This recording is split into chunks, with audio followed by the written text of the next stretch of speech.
Rotary International President Holger Knack, RI President nominee Jennifer Jones, our other keynote speaker, past RI Director Rafi Garcia, the rest of our featured DISCON speakers, all current, past, and future RI directors and officers present, my classmate governors, both here and abroad, all past and future governors, the district leadership team, my fellow Rotarians, and our lovely spouses, District Rotaract Representative Ali Francisco, and the Rotaractors in the house, the interactors present, guests, ladies and gentlemen, good afternoon.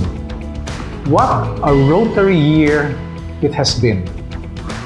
I am so proud to be the governor of our district at this time, with a batch of exceptional transforming presidents and district officers who find ways and means to help even more people, increase our ranks, continue to do good in the world despite financial uncertainties, engage our members and partners in service, promote the good name of Rotary, and most important of all, adapt and work around obstacles, including the curveball thrown our way in the form of a global pandemic.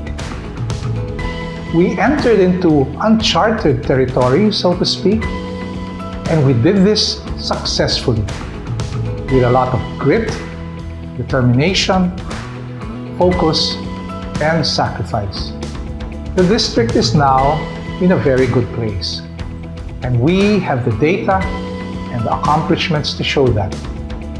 In describing the state of the district, I can very well do the recitation of achievements and activities usually done in DISCON's past, but I'd like to try something new. I can show you how the district is doing by the numbers, though I did that almost 2 months ago during our mid-year review. I could use Rotary's action plan and make a report through the prism of the 4 strategic priorities. But doing so may be more appropriate in a different forum. So I would like to focus on how the district exemplified creativity, innovation, and change, which to me was the underlying message behind the very prescient RI theme of Rotary opens opportunities. So let's start with the obvious. To begin with, this is a district conference like no other, done for the first time anywhere else in the world in a virtual platform that approximates the feel, visuals, and activities of a real physical convention, but better, as it also is like a social media app all rolled into one. And did I mention this is a joint DISCON of both Rotary and Rotaract? Yes, this is the very first time this has happened in our district, and perhaps in most of the Rotary world. This has indeed been a year of many firsts. For membership, our district broke the 3,000 mark for the first time in our history, and is now reaching a total of 3,100 Rotarians, amounting to an almost 14% increase, unheard of in net membership gain at this stage, and counting.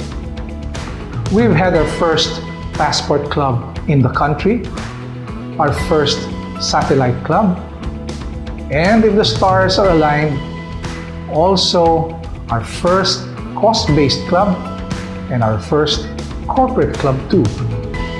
Fingers crossed. Now, given the new normal, we undertook a wildly successful virtual run for the End Polio Now campaign that was launched on World Polio Day, drawing the participation of more than 1,100 people from all but 2 of the clubs in the district, as well as a good number of Rotaract clubs, resulting in a total donation of $7,000 to the Polio Plus Fund. Despite financial uncertainties, we defied conventional wisdom when we continued a pattern of generosity to our favorite charity, the Rotary Foundation. 6 Rotary clubs, yes, you heard that right, 6 clubs have already been certified as 100% Paul Harris Fellow clubs, a record high. We also put up an endowment fund dedicated to an area of focus, another first. What's more, while we have perennially ranked among the top 3 districts in the country in annual fund giving, per capita giving, end polio, and total giving, I am supremely confident the district will improve its ranking with more donations confirmed in the next few months. And for the 2nd year in a row, we have been blessed with another disaster response grant from our foundation, so we can help rebuild communities devastated by Super Typhoon Ulysses in some parts of our district. Other firsts were achieved in the area of public image. Among the most significant was our online public image manual via Google Drive, designed to help the clubs comply with Rotary's branding guidelines, and which contains customized videos for use in club meetings and functions. In addition, we plunged neck-deep into the digital age with the construction of a truly interactive website accessible on both personal computers or tablets and on mobile phones, the holding of workshops on social media in general and social media metrics in particular, and a district Instagram account. We even had a mildly viral black and white photo challenge on Facebook that lasted for 2 to 3 weeks. And again, for the first time, our District Public Image Committee served as the de facto creative team, as it churned out many eye-catching publicity materials for various service projects. All clubs now have social media accounts. And yes, there has been an explosion of outdoor media exposure for Rotary in the last 9 months.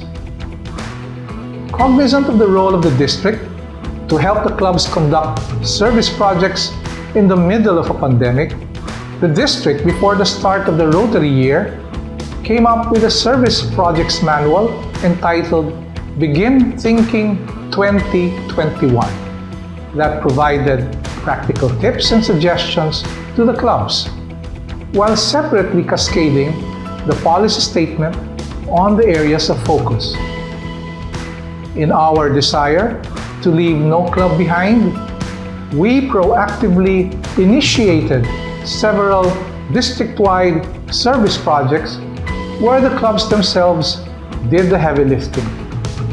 The most important or innovative of which were the Transforming Readers into Leaders book donation project on July 1, Gulay at Telepono, Rotary Cares, Tablet for a Cause, the Heroes 3800 Blood Drive, SPED Escuela, the World Interact Week video contest, the virtual mangrove tree planting initiative, the Transformation 4-way test video contest, the Clean Hands Count sanitizing stations all over the district, and a disaster relief fund drive that raised almost $50,000 in just 2 weeks to help the victims of 2 super typhoons last November.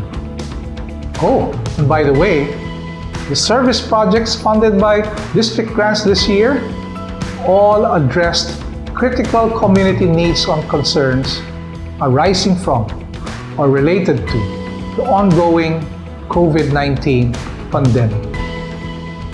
The online landscape resulted in a Rotary Youth Leadership Awards that was completed in 2 months, drawing around 140 awardees, the biggest in recent memory, resulting in project ideas that could very well be adopted by the district or the clubs. Our Rotary Academy was tweaked to allow for a new generation of trainers comfortable with a new medium and format. And we even had a district song that was for the first time an original composition. Imagine trying to come up with a music video for that song, involving most of the presidents at the height of the lockdown in our country. It was difficult, but we did it.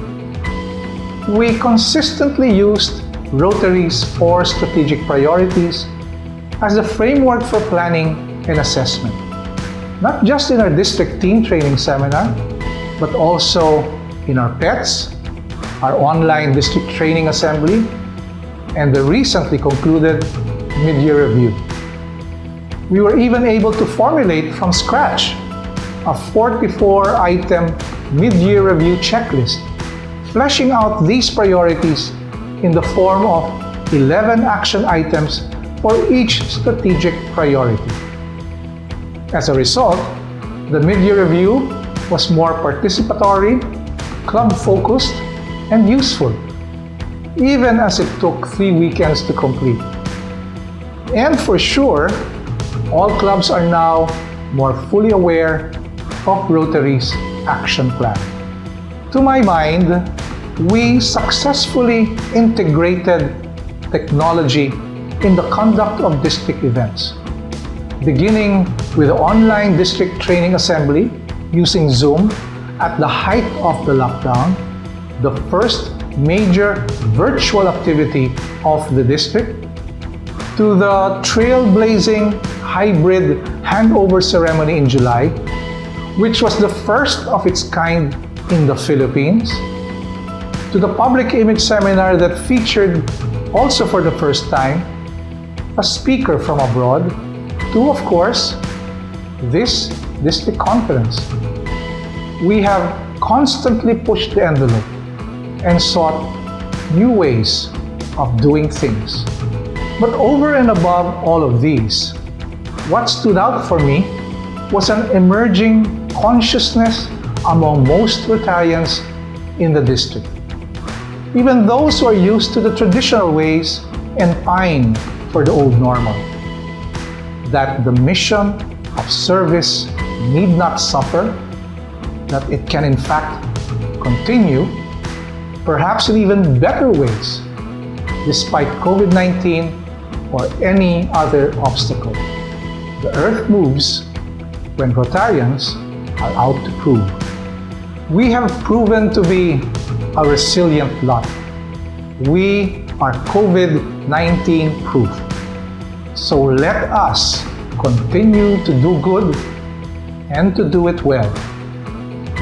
And in that sense, in keeping with the overriding spirit of transformation that prevailed during this Rotary year, I firmly believe that District 3800 is well on its way to truly opening doors of opportunities in the months and in the years ahead. Thank you all, God bless, and good day. Stay safe, everybody.